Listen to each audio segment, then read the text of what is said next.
Մենք ձեզ խնդրում ենք ասում եք կանգնեք մի քանի հարցանք չեք կանգնում։ Ի՞նչն է խնդիրը։ Էնվաստ էլ կարեք կարճ իջնեք նորմալ խոսեք։ Վոլոդիա Գրիգորյանի սպանության հետ կապված ձեր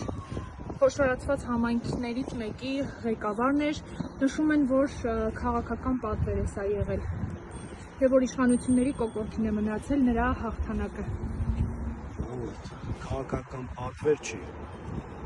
կպարզվի, մեղավորները պատասխան կտան։ Բայց եթե բարձրացած չի, ինչ գիտեք, քաղաքական է, թե քաղաքական պատվեր չի։ Քաղաքական չի։ Ինչ գիտեք։ Ինչ է ձեզ նման։ Իսկ ինչ գիտեք, ինչ վարկած ունեք դուք։ Պարոն Խաչատրյան։ Չեմ կարող ասել այս բանը։ Երեք Իսկ ովքեր են պատասխանատու թե երկում թե մարզում ստեղծված իրավիճակի համար։ Առիթ կունենանք խոսանք։ Ձեր իշխանության օրոք, պարոն Խաչատրյան, ձեր իշխանության օրոք ամեն օր,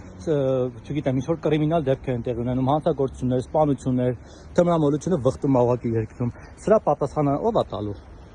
Բոլոր երկրներում են նման բան։ Դուք որպես մարզպետ պատասխանատու զգում եք։ Այս ձևի մոտեցումը հարգանքի նշան։ Ժողովուրդ ջան, շնորհակալ եմ ձեր համագործակցության համար, առիթ ունենանք կպատասխանեմ։ Այս պահին նպատակը հարմար չեմ գտնում։ Բա երբ է նպատակը հարմար։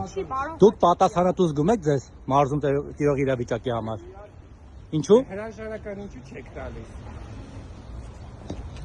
Բայց պատասխանատվությունը ո՞նց է երևում։ Գնացել եք դուք պարոն Խաչատրյան։ Տեսել եք իր ընտանիքին։ Լավ արի, ոչ չեմ գազել դու։